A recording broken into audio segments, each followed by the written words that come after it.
आदाब। आप देख रहे हैं हिंदुस्तानी मीडिया में शाहिद कामरान। एक ख़ास रिपोर्ट। कृषि विरोधी 3 काले कानून को लेकर गाज़ियाबाद बॉर्डर पर चल रहे धरना में मौजूद मोहित शर्मा एवं अन्य लोगों ने हमारे संवाददाता इरफान फलाही को बताया कि मोदी को किसान से नहीं बल्कि कुर्सी से प्यार है। मोहित शर्मा ने कहा कि अगर नाले में बहते पानी से गैस निकालकर मोदी जी चाय बना सकते हैं तो गैस इतना महंगा क्यों? देखिए यह रिपोर्ट। नमस्कार दोस्तों, इस वक्त हम लोग मौजूद हैं गाजीपुर बॉर्डर पे। मैं यहाँ गाजीपुर बॉर्डर का जो मंच है उससे मैं आप लोगों के सामने कुछ बुजुर्ग किसान नेता है, मैं उनसे बात करना चाहता हूँ और मैं उनसे बोलना चाहता हूँ। क्या आपका नाम क्या है?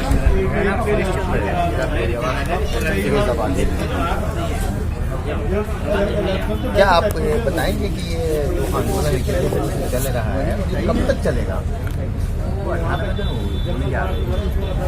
अच्छा, ये इसका बहुत गहरा ताल्लुकात बन गया है। कानून बनाए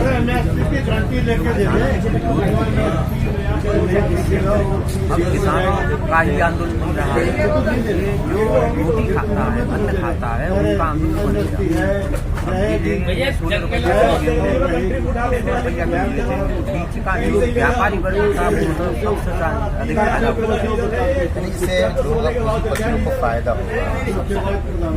तो आप ये बताएं कि अभी जो 5 राज्यों में राकेश टिकैत जी ने ऐलान किया था कि हम वहाँ जाएंगे और हर जगह वहाँ पंचायत इससे क्या लाभ होगा किसानों का? हाँ, ऐसा है कि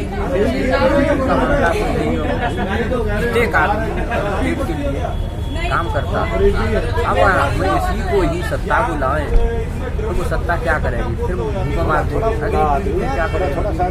लिहाजा ऐसा है कि इससे अपने जैसा आप जाएंगे तो जगाएंगे उनको कि ये ऐसे कानून है, जनता भी जागी नहीं है तो जाएंगे विपक्ष में जाएंगे, तो सत्ता को हम ऐसे सत्ता गिराएंगे। मुझे जो लगता है कि जितने भी किसान हैं वो तो ये चाहते हैं कि MSP को कानूनी हमें पहनाया जाए, लेकिन क्या सारे किसान इस आंदोलन में आ रहे हैं? हाँ, सभी आ रहे हैं। हमारे पास कनाडा से जैसे ऑस्ट्रेलिया से यहाँ से भेजे गए हैं, वहाँ भी आंदोलन हुआ है, विदेशों में पहुँच गया आंदोलन। तो ये आंदोलन सिर्फ देश का नहीं है, विदेशों में पहुँच चुका है। आप ये कहना चाह रहे हैं कि ये आंदोलन इंडिया का कि हर कोशे में फैल चुका है। क्या जब तक ये कानून अगर वापस नहीं लेती है सरकार तो क्या ये आंदोलन चलता ही रहेगा? नहीं, ये आंदोलन ऐसा हो गया है अगर ये 1 साल 2 साल 4 24 तक अगर ये ऐसे ही इनका इतना ही 0% हो जाएगी तब तक नहीं मानेंगे, तब तक किसान अड़ाई रहेगी। ये बुजुर्ग किसान जो है वो डटे हुए हैं, ये नहीं मानने वाले हैं। मैं आपको और भी किसान से बात करना चाहता हूँ। आपका नाम क्या है? सर, ये आंदोलन कितने दिनों से चल रहा है और ये कब तक चलता रहेगा? ये 5 तारीख को 3 महीने हो जाएंगे। जब तक कानून वापसी नहीं तब तक आंदोलन जारी है। डटे रहेंगे और डटे हैं। सर, ये मोदी जी हैं वो हमारे कहते हैं कि इससे किसानों का फायदा है। अब उसको मोदी जी को क्या पता? किसानी को पता है कि मोदी जो प्राइम मिनिस्ट्री कर रहे हैं वो अपनी प्राइम मिनिस्ट्री करे। उसको खेत का क्या पता कौन सी फसल बोई जाती है, किस टाइम बोई जाती है, खाद कितनी पड़ती है, पानी कितने लगते हैं, मोदी को क्या पता? आज कराई नहीं उनका। अब यहाँ पे भैया प्रधानमंत्री इतना झूठा है, इतना फरेबी आदमी है। हर एक बात वो बहुत कह रहे हैं, बहनों भाइयों हम देश बिकने नहीं देंगे, आपके खाते में 15-15 लाख आएंगे। तो खुद प्रधानमंत्री अडानी अंबानी के हाथ देश बेच रहे हैं। क्या ये जो आंदोलन है पंजाब और हरियाणा का रह चुका है? अरे ये तो पूरे हिंदुस्तान का आंदोलन है। हरियाणा पंजाब का क्यों है? हरियाणा पंजाब तो भाई भाई, उत्तराखंड और यूपी भाई भाई, सभी हिंदुस्तान भाई भाई। और पूरे हिंदुस्तान का ना यहाँ कोई जात का ना कोई पात का, सब हिंदुस्तान का आंदोलन है और चलेगा जितनी देर।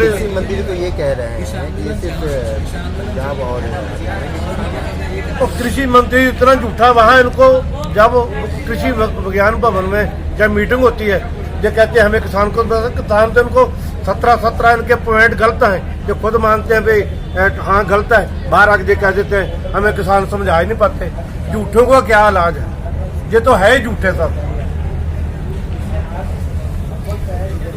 हाँ जी, और पूछो जी।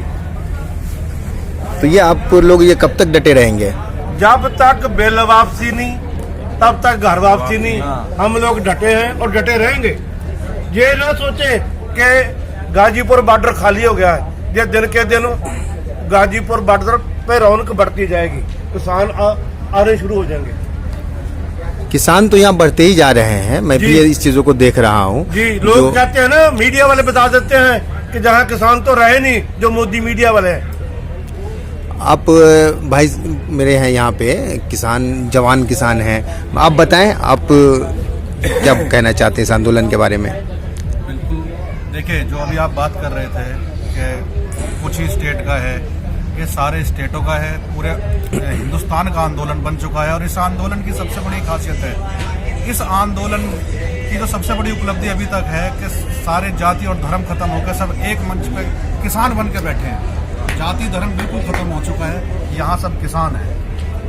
और अच्छा, अगर ये बात करते हैं ये जो कानून लाए हैं, ये जहाँ से कानून लाए हैं 1979 में जो कानून ये यूएस में, अमेरिका में जब आया था, तो वहाँ भी आंदोलन हुआ था, किसान आंदोलन हुआ था वाशिंगटन डीसी में। तो वहाँ भी जैसे अभी ये राजनीतिक पार्टियां कर रही, वहाँ भी उन्होंने इस तरह से किया था शहरों में कि ये किसान कहाँ से आ गए, ये क्यों ट्रैक्टर ले आए, वहाँ भी ट्रैक्टर आंदोलन हुआ।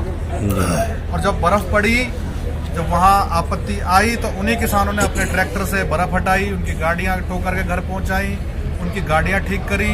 तब शहर वालों को समझ आया नहीं ये तो बढ़िया आदमी, इनके साथ तो गलत हो रहा है। आज वहाँ ये हालात हैं, वहाँ सरकार नहीं मानी।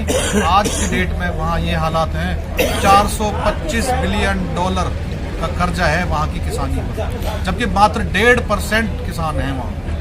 45% शहरी क्षेत्र से 45% आत्महत्याएं ज़्यादा हुई है ग्रामीण क्षेत्र में। बहुत अच्छी बातें आपने बताई। आप एक चीज़ बताइए, यहाँ इसी मंथ से कल राकेश टिकैत जी ने ऐलान किया था कि 5 राज्यों में जो इलेक्शन होना है हम वहाँ जा कर के महापंचायत करेंगे, तो क्या उससे कुछ फ़ायदा होगा किसान आंदोलन को? देखिए बिल्कुल फायदा होगा, फायदा क्यों नहीं होगा। और हम जा रहे हैं, हम कोई चुनाव के लिए थोड़ी जा रहे हैं। टिकैत जी या किसान चुनाव नहीं लड़ रहा है, चुनाव किसान नहीं लड़ रहा है, ना किसान सरकार चलाना चाहता है, किसान अपना हक चाहता है। जहाँ 5 राज्यों में चुनाव है वहाँ भी तो किसान हैं, उन किसानों से भी तो हमारी बात हो। यानी आपका ये कहना है कि आप वहाँ जाएंगे और उन किसानों से अपनी बात करेंगे और उनको इस बिल के बारे में बताएंगे, आपका इलेक्शन से कुछ लेना देना नहीं है। बिल्कुल, थैंक यू। तो मैं अपने कैमरामैन पर्सन के साथ मैं विदा लेता हूँ, मोहम्मद इरफान, गाजीपुर बॉर्डर से। फिर मिलेंगे कुछ देर बाद। इस वक्त हम लोग मौजूद हैं गाजीपुर बॉर्डर पे, किसान आंदोलन है उसी मंच, और यहाँ मेरे साथ बेहद अजीज आंदोलनकारी महबूब शर्मा है। जब से आंदोलन की शुरुआत हुई है तभी से हम देश के किसान को समर्थन दे रहे हैं। MSP देखिए, न्यूनतम समर्थन मूल्य देश के किसानों को सभी फसलों पर नहीं मिलता, जो सबसे बड़ी एक समस्या है।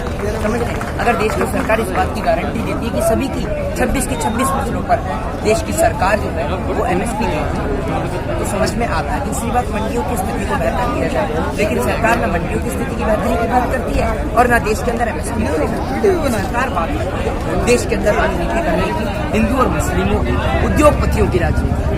असल में देश के किसान को राजनीतिक वोट बैंक से, राजनीति से, दोनों से ही दूर रखना चाहिए।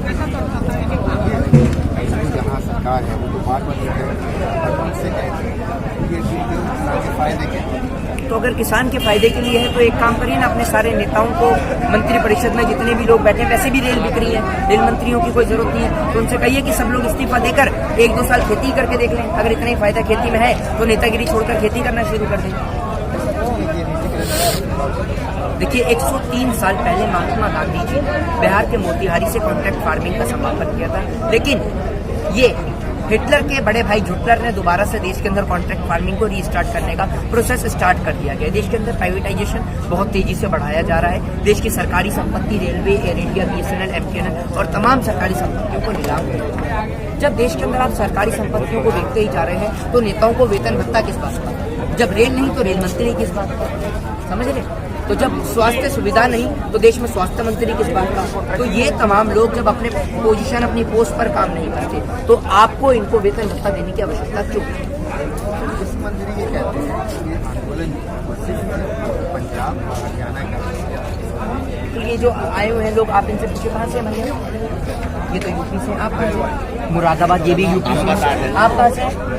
मेरठ, ये भी यूपी से है। तो बताइए ना आप मुझे। हम बता देंगे भाई, बताइए ना आप मुझे। ये क्या मोदी जी को ये लग रहा है? आप सवाल करो जो आपने इन भाई साहब से जाओ, बताओ, मुझे रिव्यू करो।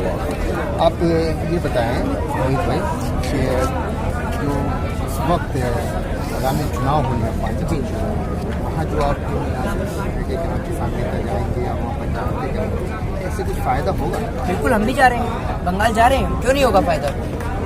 देश के अंदर सबक है उन तमाम राजनीतिक दलों को कि देश में अगर कोई भी किसान से भिड़ेगा तो उसका हश्र वही होगा जो आज बीजेपी का हो रहा है। हर जगह जाकर देश का किसान भारतीय जनता पार्टी के विरोध में खड़ेगा।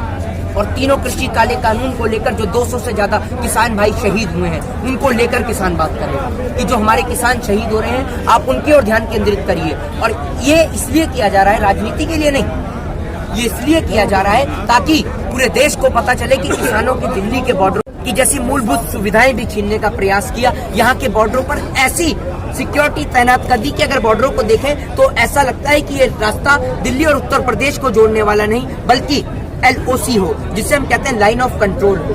एक और कभी देश की सरकार यहाँ कीले लगाती है, अगर इतनी ही सुरक्षा आपने चाइना पे करनी होती, पाकिस्तान पे करनी होती, तो आज देश की सरहदों पर देश का जवान शहीद नहीं होता और खेत के अंदर किसान। लेकिन आज देश के अंदर देश का जवान भी शहीद हो रहा है बॉर्डरों पर और किसान जो है वो आत्महत्या तो कर ही रहा है। 200 से ज्यादा हमारे भाइयों की यहाँ शहादत हो चुकी है किसानों की, लेकिन सरकार अपने चुनाव में बिजी है।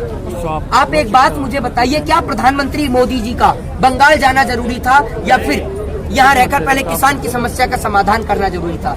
सीधे तौर पर किसान की समस्या का समाधान करना जरूरी था। लेकिन कुर्सी प्रेमी नरेंद्र मोदी और कुर्सी प्रेमी भाजपा की सरकार, ये सिर्फ कुर्सी प्रेमी सरकार है। ये देश के अंदर प्रेम करते हैं तो कुर्सी से, इन्हें कोई फर्क नहीं पड़ता कि सरहद पे देश का जवान शहीद हो चाहे खेत के अंदर देश का किसान शहीद हो, इन्हें फर्क नहीं है। इन्हें फर्क है सिर्फ अपनी कुर्सी से कि प्राण जाए पर कुर्सी ना जाए। देश में कितने भी लोग लड़े, कितने भी लोग मरे, इन्हें रत्ती भर फर्क नहीं पड़ता, इतना सा फर्क। मोदी जी तो बोलते हैं कि सिर्फ एक कॉल की दूरी पे है, क्या कॉल आ रही है? तो कॉल करते करते बंगाल पहुंच गए क्या? कॉल करते करते बंगाल निकल गए? ये ऐसे किससे ममता से नंबर मिल गया था क्या इनको? नहीं बताएंगे, यही इनका हिसाब है। ये भाजपा की सरकार जुमले देने में माहिर है। एक और शेख सिल्ली के झूठ को पकड़ा जा सकता है, लेकिन भाजपा वालों के झूठ को आप कभी नहीं पकड़ सकते। समझ रहे हैं आप मुझे? क्योंकि ये आप ये देखिए कि प्रधानमंत्री मोदी कहते हैं कि मैं ऐसे चल रहा था, इधर नाली में गैस बननी थी, इधर पाइप लगाया और इधर चाय बनानी शुरू कर दी। नाली से गैस बना रहे हैं, तब गैस इतनी महंगी बिक रही है। अरे जमुना जी पूरी सड़ी पड़ी है, अगर नाली से आप गैस बना रहे हैं तो जमुना जी में पाइप फिट। ग्राम पंचायत, सबका साथ, सबका विकास, सबका विश्वास।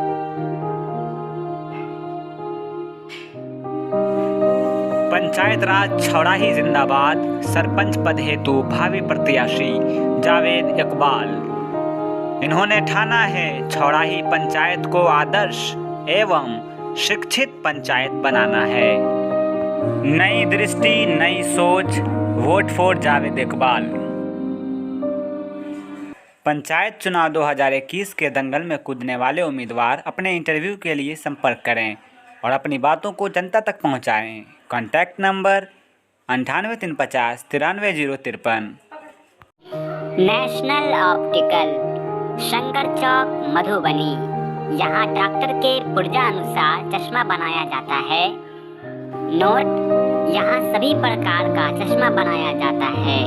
Mobile number 77 00 89 62 42।